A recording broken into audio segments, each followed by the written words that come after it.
नमस्कार, आप सुन रहे हैं गो गोरखपुर रेडियो और मैं हूं काव्या। स्वागत है आपका सुबह के इस न्यूज बुलेटिन में। आइए सबसे पहले नजर डालते हैं आज की प्रमुख सुर्खियों पर। मुख्यमंत्री योगी आदित्यनाथ का उर्वा स्थित चचाई राम मठ का दौरा, सुरक्षा के कड़े इंतजाम, बिजली उपभोक्ताओं के लिए बड़ी राहत, एकमुश्त समाधान योजना OTS के तहत सरचार्ज पर 100% छूट का ऐलान।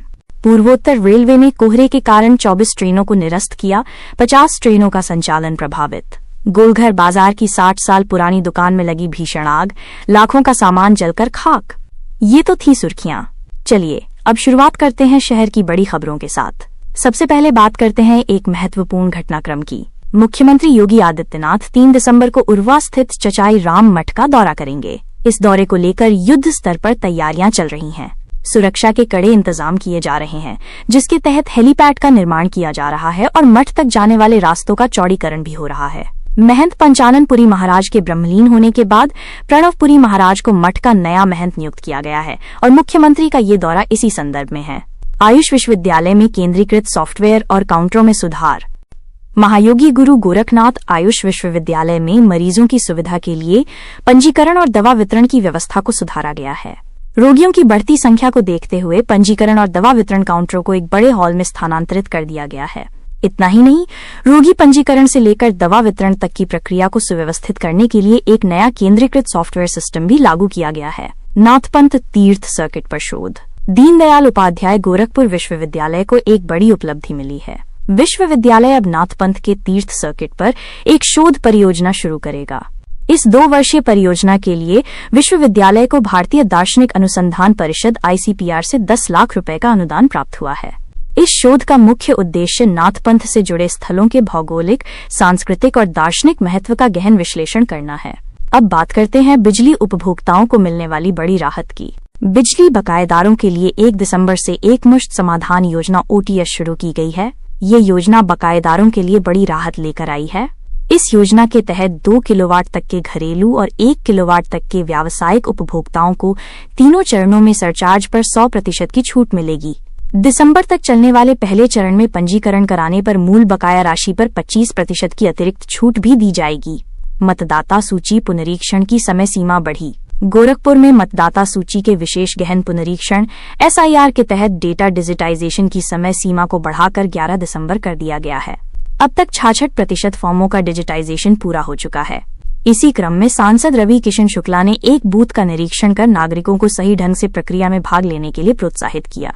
24 ट्रेनें निरस्त, 50 ट्रेनों का संचालन प्रभावित। पूर्वोत्तर रेलवे ने कोहरे के कारण 1 दिसंबर से गोरखपुर आनंद विहार साप्ताहिक एक्सप्रेस समेत 24 ट्रेनों को निरस्त कर दिया है।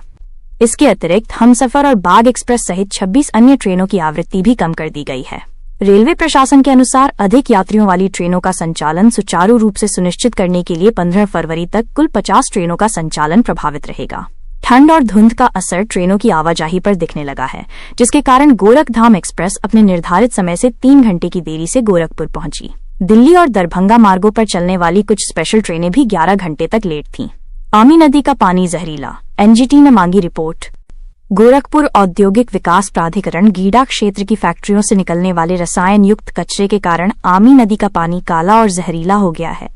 इस प्रदूषण के कारण स्थानीय निवासियों को गंभीर समस्याओं का सामना करना पड़ रहा है। किसानों को त्वचा संबंधी रोग हो रहे हैं और पशु बीमार पड़ रहे हैं। इस मामले का संज्ञान लेते हुए राष्ट्रीय हरित अधिकरण NGT ने संबंधित विभागों को 12 जनवरी तक जांच रिपोर्ट सौंपने का आदेश दिया है। गोलघर में दुकान में भीषण आग। शहर के व्यस्त गोलघर बाजार में स्थित 60 साल पुरानी कपड़ों की दुकान बेबीलैंड में सोमवार दोपहर भीषण आग लग गई। आशंका है कि आग शॉर्ट सर्किट के कारण लगी। आग पर काबू पाने में 8 दमकल गाड़ियों को 1.5 घंटे का समय लगा। इस घटना में दुकान में रखा सारा सामान जलकर नष्ट हो गया। बेतियाहाता आधार सेवा केंद्र बंद, नागरिक परेशान। बेतियाहाता स्थित आधार सेवा केंद्र 28 नवंबर से बंद है। नया आधार कार्ड बनवाने या उसमें संशोधन कराने आए नागरिकों को इस वजह से भारी असुविधा हो रही है। अब बात करते हैं शहर और आसपास के क्षेत्र से जुड़ी अपराध की खबरों की। बारात के दौरान हादसा, हाईटेंशन तार की चपेट में आने से एक की मौत। झंगा थाना क्षेत्र के हरैया गांव में एक शादी की बारात के दौरान एक दर्दनाक हादसा हो गया। एक वाहन पर रखी रोड लाइट 11,000 वोल्ट के हाईटेंशन तार के संपर्क में आ गई, जिससे करंट फैल गया। इस घटना में एक व्यक्ति की मौके पर ही मौत हो गई और 9 अन्य लोग झुलस गए। पैसों के विवाद में दोस्तों ने की किशोर की क्रूर हत्या।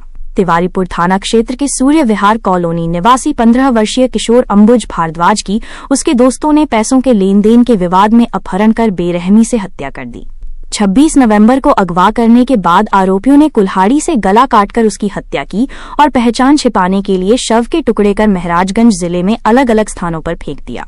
पुलिस ने 2 आरोपियों को गिरफ्तार कर लिया है और उनकी निशानदेही पर शव बरामद कर लिया है। घटना में शामिल तीसरे आरोपी की तलाश जारी है। नौकरानी ने यूपीआई का दुरुपयोग कर निकाले लाखों रुपए। एक नौकरानी खुशी सिंह पर अपनी बुजुर्ग मालकिन के बैंक खाते से 3,05,000 रुपए निकालने का आरोप है कि नौकरानी ने मालकिन के यूपीआई पासवर्ड का दुरुपयोग किया। वह दुकानों पर क्यूआर कोड के माध्यम से भुगतान करती थी और फिर दुकानदारों से उतनी ही राशि नकद में ले लेती थी। ये सिलसिला कई महीनों तक चलता रहा। प्रेम प्रसंग से नाराज भाई ने मां के साथ मिलकर की बहन की हत्या। बस्ती जिले में एक भाई ने अपनी बहन के प्रेम प्रसंग से नाराज होकर मां के साथ मिलकर उसकी क्रूरतापूर्वक हत्या कर दी।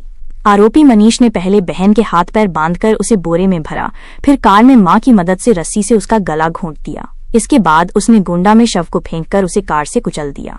पुलिस ने आरोपी मां और बेटे को गिरफ्तार कर लिया है। कुशीनगर में मंदिर परिसर में युवक की लाश ईंट से कूचकर हत्या। कुशीनगर के एक मंदिर परिसर में बिहार निवासी 45 वर्षीय जवाहिर कुशवाहा का शव मिला है। शव अर्धनग्न अवस्था में था और उसका चेहरा ईंट से बेरहमी से कुचला हुआ था। मृतक एक दिन पहले ही कुशीनगर मेडिकल कॉलेज से फरार हो गया था, जहां उसका लिवर की बीमारी का इलाज चल रहा था। पुलिस मामले को हत्या मानकर जांच कर रही है। और इसी के साथ हमारा सुबह का ये न्यूज बुलेटिन यहीं समाप्त होता है। अपना और अपनों का ख्याल रखें। गो गोरखपुर रेडियो से जुड़े रहें और हमारे नियमित श्रोता बनने के लिए अभी सब्सक्राइब करें। धन्यवाद।